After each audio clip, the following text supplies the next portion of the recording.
I was cutting tomatoes when my wife told me she wanted to sleep with other men. The knife stopped mid-slice. A Tuesday evening in March, nothing special about it. Meatloaf in the oven, the smell of onions and beef filling our kitchen, Jeopardy playing on the TV in the living room, contestants guessing categories, normal sounds of a normal life. What did you say? Rebecca stood in the doorway, still wearing her work clothes, gray pencil skirt, white blouse. Her dark hair pulled back in that way she did when she meant business. She'd been a paralegal for 8 years at Hoffman and Associates downtown. Good at her job. Meticulous. That's what I'd always loved about her. She paid attention to details. I said I'll be sleeping with other men for a while. Her voice was steady, like she was reading from a grocery list. We'll still make love, Daniel, but I'll also do it with some other guys. The tomato juice ran across the cutting board, pooling near the edge. I set the knife down carefully. My hands didn't shake. Not yet. That would come later, in the darkness of our bedroom, after she'd gone to sleep beside me like nothing had changed. I don't understand. It's not complicated. She walked to the refrigerator, pulled out a bottle of white wine, poured herself a glass, didn't offer me one. I love you. I want to stay married, but I need this. I need to feel alive again. Before we dive deeper into this story, I have one small request. Please subscribe, drop a like, comment, and hit that hype button to boost this channel so more people can discover these incredible Reddit stories. Alive. The word hung between us like smoke. We'd been married 9 years, met at a coffee shop near the university where I was finishing my accounting degree. She was studying law, always with her nose in a casebook, always highlighting passages in yellow. I'd asked her about the federal rules of civil procedure, something I knew nothing about, just to hear her talk. She'd smiled at me, and that was it. 9 years. A house in Riverside with a mortgage we split. A beagle named Chester who slept at the foot of our bed. Joint checking account. Shared Netflix password. The whole domestic architecture that two people build when they decide to make a life together. Who? I asked. Does it matter? Yes. She sipped her wine, looking at me over the rim. There's no one specific yet. I just want the option. The freedom. We took vows, Rebecca. I know what we did. Her voice hardened. I was there. But that was 9 years ago. And I'm not the same person I was then. Neither are you. I haven't changed. I still want what we promised each other. Well, I do. She set the glass down on the counter. Look, Daniel. I'm not asking for permission. I'm informing you. This is what I need. You can accept it or not, but either way, it's happening. The meatloaf timer went off. That cheerful little ding. I stood there, not moving, listening to it beep over and over until Rebecca reached past me and shut it off. I'll get dinner, she said. You look upset. Upset. Like I'd lost my car keys, like my sports team had been eliminated from the playoffs. A small inconvenience, a minor disappointment. I walked out of the kitchen, down the hallway, into our bedroom, sat on the edge of our bed, the one we'd picked out together at that furniture warehouse, arguing about firmness levels, finally agreeing on medium. The comforter was cream-colored. She'd chosen it. I'd never cared much about things like that. My phone was on the nightstand. I picked it up, opened the banking app. Our joint account showed $47,328.50 money we'd saved. My salary from the accounting firm where I managed mid-sized business clients. Her salary from the law office. Tax returns. Birthday checks from relatives. All of it pooled together because that's what married people did. The house was worth maybe $340,000 minus the $190,000 we still owed. Equity of $150,000, give or take. Half of that was mine. Had been mine since the day we signed the papers. I sat there for a long time, thinking about vows and promises and the way words could mean everything or nothing depending on who spoke them. Rebecca called from the kitchen. Dinner's ready. I didn't answer. She appeared in the doorway. Are you coming? I'm not hungry. Daniel, don't be childish about this. I looked at her then, really looked. The woman I'd loved for a decade, the woman who'd promised to forsake all others, the woman who'd just told me she wanted to violate that promise whenever the mood struck her. What did I do wrong? I asked. Nothing. This isn't about you. Then what is it about? She leaned against the doorframe, considering. I'm 34 years old. In a few years, I'll be 40, then 50, then I'll be old, and all of this, she gestured vaguely at herself, will be gone. I want to experience things while I still can. I want to feel wanted by someone new. I want passion and excitement and everything we used to have before we got comfortable. We can have that together. No. She shook her head. We can't. Not anymore. We've been too many things to each other. We're roommates who share a bed. We're business partners managing a household. But we're not lovers. Not really. Not in the way I need. I love you. I know. And I love you. But love isn't enough, Daniel. It never was. She left then, back to the kitchen. I heard her eating alone, fork against plate, the TV voices providing commentary on her solitary meal. I opened my laptop, started making a list. That night, I lay beside her in the dark and listened to her breathe. She fell asleep quickly, the way she always did. No tossing, no turning, just out. I envied that. I'd always been a restless sleeper, my mind churning through problems, looking for solutions. Tonight, my mind was very busy. At 2 a.m, I got up, went to my office, the spare bedroom we'd converted, where I worked from home 2 days a week. I opened the secure document folder on my computer. Our entire financial life was in there. Bank statements, investment accounts, the mortgage paperwork, our wills, everything organized in neat digital folders because that's what accountants did. I'd handled our taxes every year. Rebecca never wanted to deal with the numbers.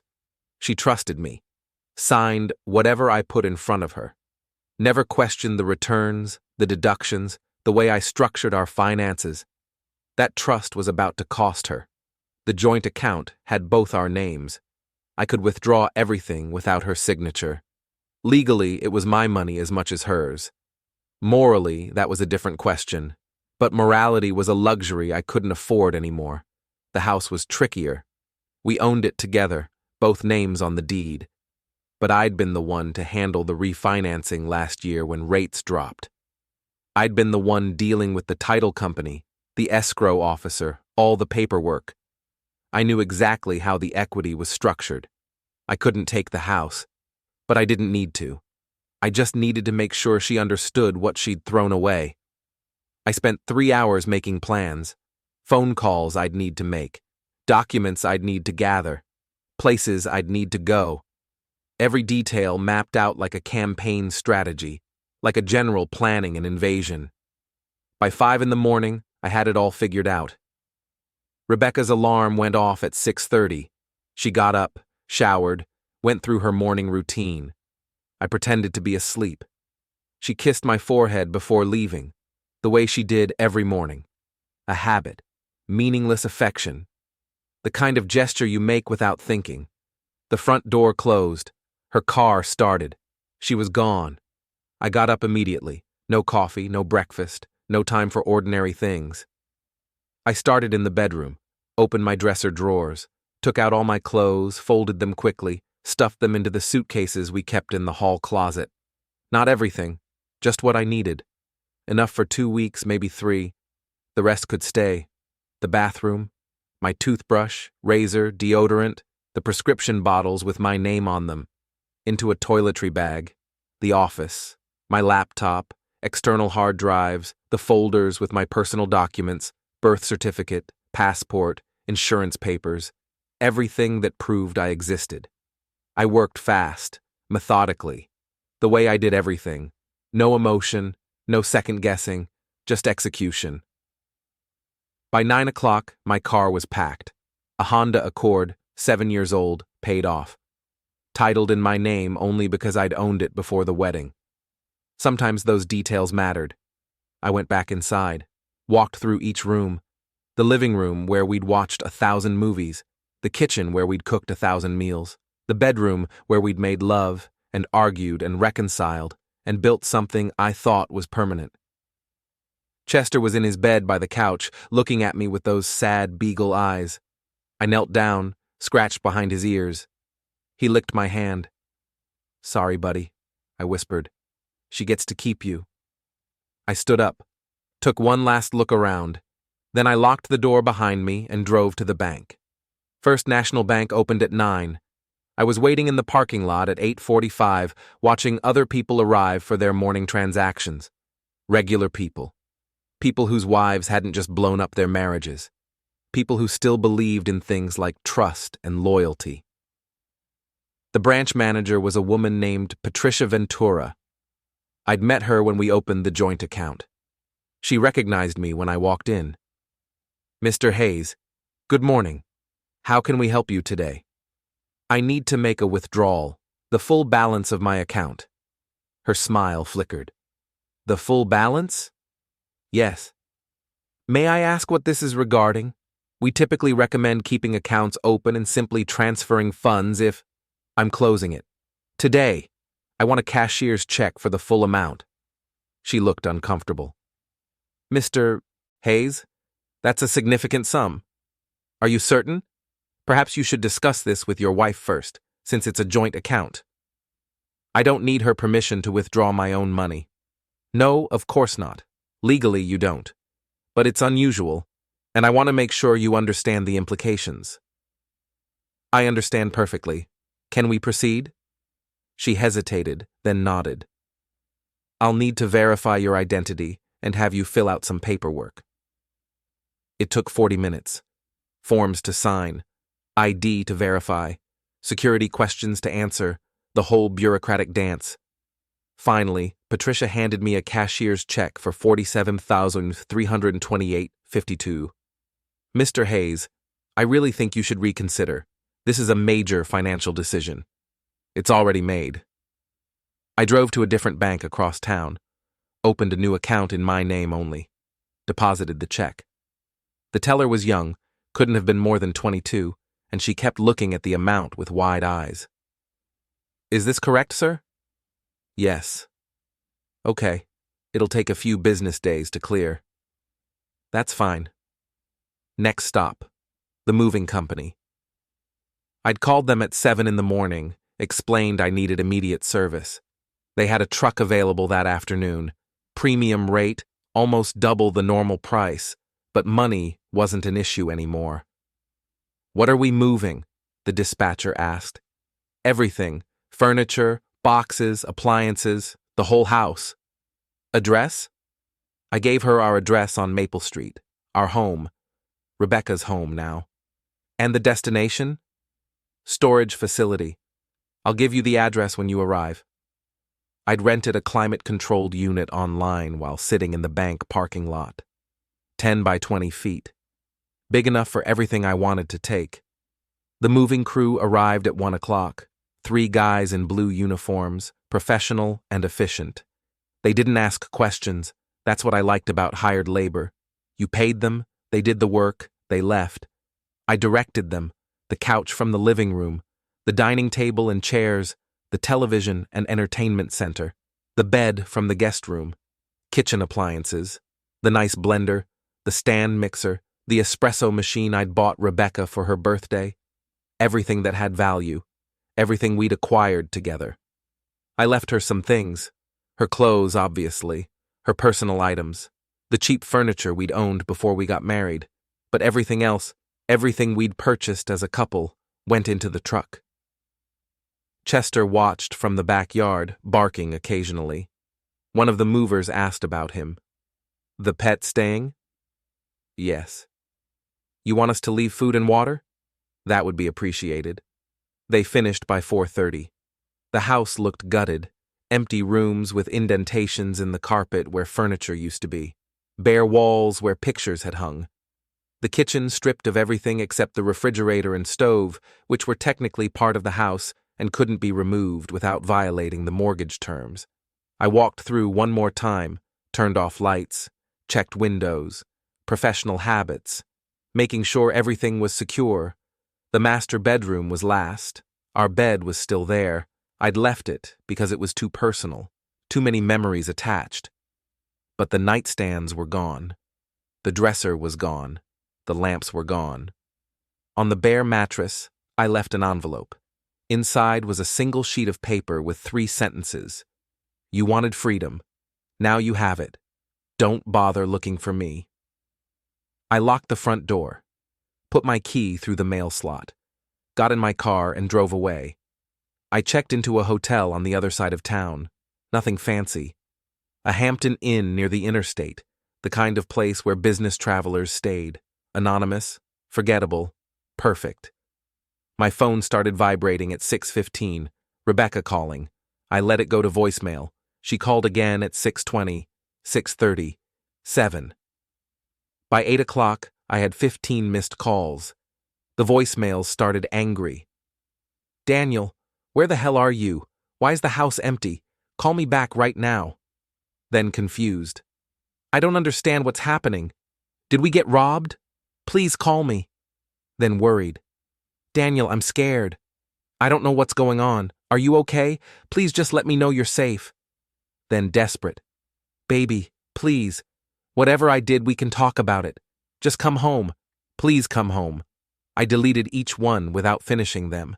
Text messages poured in. Dozens of them. I read a few. What did you do? This is insane. You can't just take everything. We need to talk. I'm calling the police. That last one made me pause. But I'd been careful. Everything I'd taken was legally mine to take. The joint account belonged to both of us equally. The furniture had been purchased with joint funds, making it joint property. In a community property state like ours, I could claim half of everything. I'd actually taken less than half. I'd left her the house, which was the biggest asset. The police would come. They'd listen to her story. They'd explain that this was a civil matter, not criminal. They'd tell her to contact a lawyer, and she would. Because that's what Rebecca did. She solved problems with legal solutions. But by the time any lawyer did anything, I'd be long gone. At 9 o'clock, there was a knock on my hotel room door. I looked through the peephole. A woman in a police uniform stood in the hallway. I opened the door halfway. Mr. Daniel Hayes? Yes. I'm Officer Brennan with the city police. Your wife filed a missing person report. She's worried about you. I'm not missing. As you can see, I'm right here. She also reported that your house was burglarized, that all your furniture and belongings are gone. Nothing was burglarized. I removed my property. Officer Brennan looked tired.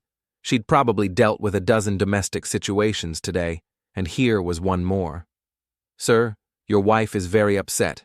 She says you emptied your bank account and took everything from the house. The bank account was joint. I withdrew my share. The furniture was purchased with marital funds, making it marital property. I took less than I'm entitled to in a separation. So you're separating? Apparently. She pulled out a notepad. When did you decide this? Yesterday. That's awfully sudden. Yes, it was. Your wife says you didn't discuss it with her. My wife didn't discuss her plans with me either, but that didn't stop her from making them. Officer Brennan studied me for a moment.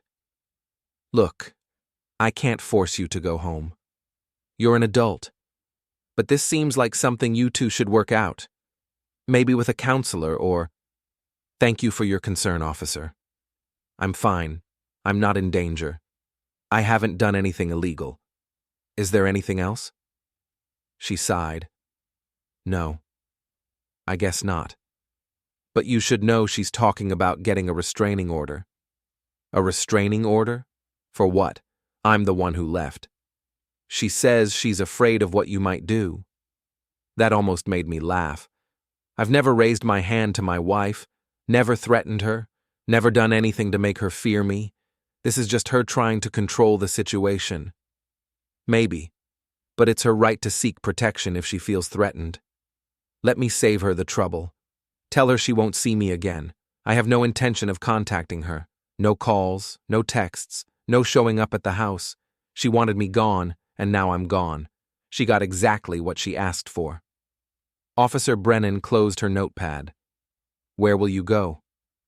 That's not your business, or hers. If you leave the state, it could complicate things legally. Property division, assets, all of that. I'll deal with it when I need to. She handed me a card. If you change your mind, or if you want to talk, call me. Sometimes these situations can be resolved without lawyers. Thank you. She left. I closed the door, locked it, put the chain on. My phone buzzed again. Rebecca. I powered it off completely this time. Took out the SIM card, threw it in the trash. Tomorrow I'd buy a new phone with a new number, new email address, new everything. Tonight, I ordered Chinese food and watched cable news until I fell asleep. 3 days later, I was in Montana. I'd always wanted to see Montana, big sky country, mountains and forests and rivers full of trout. Rebecca had never been interested. Too remote, she'd said. Nothing to do. Boring. Turns out Montana was perfect for disappearing. I rented a cabin outside of Missoula. Month-to-month lease, paid in cash from an ATM withdrawal. The landlord was an old guy named Frank who didn't ask questions as long as the money was good. The cabin was small, 1 bedroom, tiny kitchen, wood-burning stove, but it had everything I needed. Most importantly, it had no connection to my old life. I'd stopped using credit cards after leaving Oregon. Cash only. Paid for gas in cash, hotels in cash, food in cash. I'd withdrawn the maximum daily limit from ATMs along the way, slowly converting my digital money into physical currency. The new phone was a prepaid burner from a truck stop. No contract, no ID required. I used it sparingly, mostly for looking at the news online, checking my new bank account, staying connected to the world in a minimal way. I grew a beard, let my hair get longer, bought different clothes from thrift stores, flannel shirts, worn jeans, work boots. I looked like every other guy in Montana. Unremarkable, invisible. It was strange, becoming no one. All my life I'd been Daniel Hayes, accountant, husband, responsible citizen. Now I was just some guy in a cabin, reading paperback novels and splitting firewood and watching the seasons change. I thought about Rebecca every day, wondered what she was doing, whether she'd moved on, whether she'd found those other men she'd wanted, whether she regretted her choice. I imagined her coming home that Tuesday evening, walking into the empty house, seeing the note on the bed. The shock, the confusion, the anger, all of it hitting her at once. Part of me felt guilty, but a larger part felt satisfied. She'd wanted to hurt me, and she'd succeeded, but I'd hurt her back, and I'd done it more effectively than she could have imagined. That's the thing about accountants. We understand leverage, we understand how systems work, and we know exactly where to apply pressure to make everything collapse. 6 months passed before the papers arrived. I'd set up a P.O. box in Missoula under my real name. Risky, but necessary. Eventually, legal documents would need to find me, and I wanted to control how that happened. The envelope was from Hoffman and Associates, her firm. They were representing her in the dissolution. Dissolution. Such a clinical word for the ending of a marriage. I opened it at the cabin, sitting at the small kitchen table. The papers were dense with legal language, but I understood the basics. Rebecca was filing for legal separation and eventual termination. She wanted the house. She wanted half of everything else. She wanted spousal support. There was a letter attached, not from her lawyer, but from her. Handwritten. I recognized the neat script, the way she formed her letters with precision. Daniel, I know you're angry. I know I hurt you. I'm sorry for that. I never meant to cause you pain. I just wanted to be honest about what I needed. But what you did was cruel. You didn't just leave. You destroyed our life together. You took everything we built. You left me in an empty house with nothing but confusion and fear. I don't understand how the man I married could do something like that. Where is the kind, thoughtful person I fell in love with? What happened to your compassion? I'm asking you to please respond to these papers. We need to settle things legally. We need to divide our assets fairly. We need to move on with our lives. If you ever cared about me at all, please don't make this harder than it has to be. Rebecca. I read it 3 times. Felt nothing. Whatever emotional connection I'd had to her had been severed the moment she'd stood in our kitchen and told me she wanted to be with other men. I drafted a response. Kept it simple. Rebecca, you wanted freedom. You got it. I wanted loyalty. You couldn't provide it. I'll agree to the dissolution. Keep the house. Keep whatever's left. I don't want anything from you. I don't want alimony. I don't want apologies. I just want to never hear from you again. Sign the papers. Move on. That's what you wanted, isn't it? Daniel. I mailed it from the post office in town. The clerk asked if I wanted tracking. I said no. If it got lost, that was fine. If Rebecca never got it, that was fine too. But she did get it. 2 weeks later, another envelope arrived. The signed dissolution papers. My signature was needed in 3 places. I signed them in front of a notary at a UPS store, sent them back. The marriage officially ended on a Tuesday in October. 7 months after that conversation in our kitchen. 7 months after the world shifted on its axis, and I learned that promises meant nothing. I didn't celebrate. Didn't mourn. Just acknowledged it and moved on.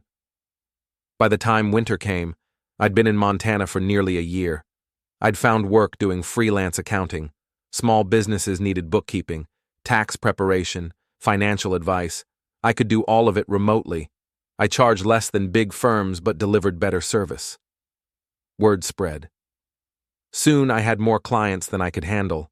I opened a legitimate bank account under my real name, paid taxes, became a proper Montana resident, got a driver's license with my P.O. box as the address, registered to vote, did all the things that made me a person again, legally speaking. The cabin became home.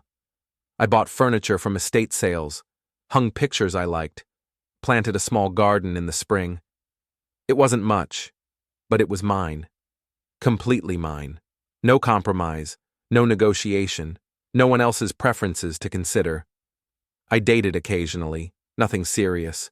Women I met at the grocery store or the coffee shop, conversations that went nowhere. I told them I was going through a life change, that I wasn't ready for anything committed. They understood. Or they didn't, and we stopped seeing each other. I thought about Rebecca less. Days would pass without her crossing my mind. When she did appear in my thoughts, it was abstract. A memory of a memory. Someone I used to know. I wondered if she'd found what she was looking for.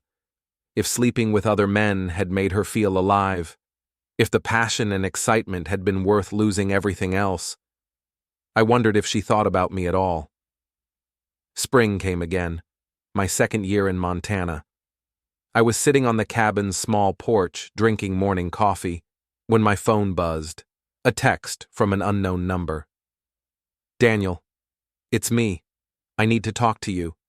Please. I stared at it for a long time. Rebecca. Somehow she'd gotten my new number, probably hired an investigator, found my P.O. box, tracked me down the way lawyers tracked people down. I should have blocked the number, should have ignored it. But curiosity is a powerful thing. What do you want? Just to talk. 5 minutes, please. We have nothing to discuss. Please, Daniel. I made a mistake. I see that now. I was selfish and stupid, and I threw away the best thing in my life. You made your choice. I want to apologize, really apologize. Face to face. You owe me that much. I don't owe you anything. Then do it as a kindness. For the 9 years we had together. For everything we meant to each other. I set the phone down, watched the sun rise over the mountains, thought about those 9 years, the good ones, before the declaration, before everything fell apart. She was right about one thing. We had meant something to each other once. Maybe that deserved a conversation. Or maybe it deserved nothing. I'm in Montana. I know. I'll come to you. Just tell me where. I gave her the address of a diner in town. Public place. Neutral ground. Told her I'd meet her there in 2 days. Then I spent 48 hours wondering if I'd made a mistake. She looked different. Thinner. Tired. Her hair was shorter, cut in a way I didn't recognize. She wore jeans and a sweater, casual clothes I'd rarely seen her in. No makeup, no polish. She looked like someone who'd been through something difficult. We sat across from each other in a booth. The diner was half full, local people having lunch. Nobody paid attention to us. "Thank you for meeting me," she said. "You said 5 minutes." "Right." She twisted her hands together. Nervous habit. "I don't know where to start." "Start with why you're here." "I wanted to see you, to apologize, to try to explain." "You explained already. You wanted to feel alive. You wanted passion. You wanted other men." She flinched. "I was wrong, about all of it." "Was it not what you expected? The open marriage thing?" "I never tried it." That surprised me. "You didn't?" "No. After you left, after I saw what I'd done, I couldn't. The thought of being with anyone else made me sick, because I realized what I'd lost."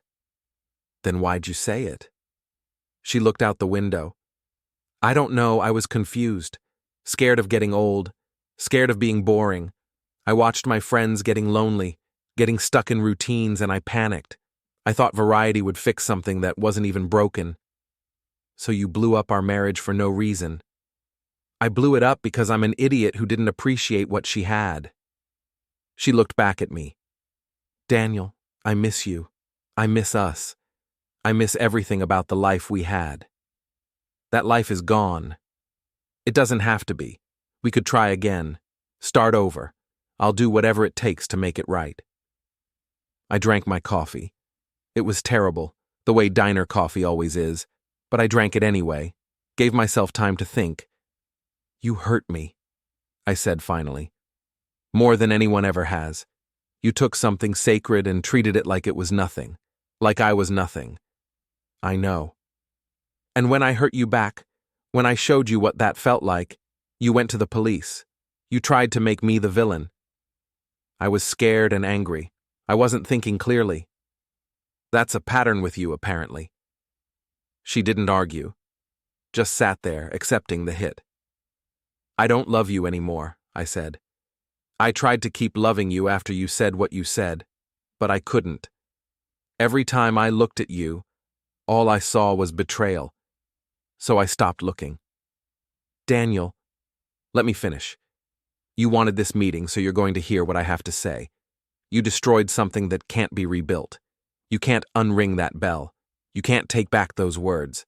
And even if you could, I wouldn't want to try again, because I finally figured out what you hadn't, that people show you who they are when things get hard. And you showed me that when you're scared or confused, you run, you blow things up, you hurt the people who love you. That's not fair. Life isn't fair. You taught me that." She started crying. Not loud, just tears running down her face. I didn't offer her a tissue, didn't reach across the table, just watched. "I'm sorry," she whispered. "I'm so sorry." "I know you are. But sorry doesn't fix anything." "Then what do I do?" "You move on. You live with your choices. You find someone else and hopefully you treat them better than you treated me. I don't want anyone else. You did 18 months ago." She wiped her eyes with her sleeve. "I was wrong. I've said that. What else do you want me to say?" "Nothing. I don't want anything from you, Rebecca. That's what I've been trying to tell you. This conversation, it's closure. For both of us. After this, we're done. Completely done. What if I don't want to be done? Then you're going to be disappointed again." I stood up, dropped a 20 on the table, enough for both our meals. "Goodbye, Rebecca." "Daniel, wait." But I was already walking away, out of the diner, into the parking lot, into my car. I drove back to the cabin without looking back. She didn't follow, didn't call, didn't text. That was the last time I ever saw her. 5 years have passed now. I'm still in Montana. The cabin became too small, so I bought a house. Actual house, not a rental. 3 bedrooms, big yard, view of the mountains. I paid cash, money I'd earned through my accounting practice, which grew into a proper business with a small office in town and 2 employees. I'm 43 now, gray in my beard, lines around my eyes. I look like what I am, a man who's lived through some things and come out the other side. I remarried 2 years ago. Her name is Jennifer. She's a veterinarian. We met when I found a stray dog limping along the highway and brought it to her clinic. She fixed the dog's leg. I adopted it. We started talking. She knows about Rebecca, knows the whole story. I told her on our 3rd date because I didn't want secrets between us. She listened, asked questions, and then said something I'll never forget. Sounds like you married the wrong person the first time. That doesn't mean you can't get it right the second time. She was right. Our wedding was small. Just close friends, her family. No drama, no grand statements. Just 2 people making promises they intended to keep. We have a good life, simple, quiet. We cook dinner together, watch movies, take the dog on hikes, talk about our days, make plans for the future. It's everything my first marriage should have been. Sometimes I think about that Tuesday evening, the tomatoes on the cutting board, Rebecca in the doorway, the moment everything changed. And I realize now it wasn't a tragedy, it was a gift. Because if she hadn't said what she said, I would have stayed. I would have spent the rest of my life with someone who didn't value me the way I deserved to be valued. I would have been comfortable but not happy. Safe but not fulfilled. She set me free, even if that wasn't her intention. I heard through mutual connections that she's still in Oregon, still working at the same law firm, never remarried, lives alone in the house we used to share, the one I stripped bare before leaving. I don't know if she's happy. I don't know if she found what she was looking for. I don't think about it much anymore, because my life isn't about her. It never was, really. It was always about me and what I needed, and what I deserved. And what I deserved was someone who understood that marriage means showing up every day and choosing each other over and over until one of you stops breathing. Rebecca never understood that. Jennifer does. That's the difference between a life sentence and a life worth living. Last week, Jennifer and I were sitting on our porch, watching the sunset paint the mountains orange and purple. The dog was asleep at our feet. Everything was peaceful. "Do you ever regret it?" she asked. "Regret what?" "Leaving the way you did, taking everything, being that harsh." I thought about it. No.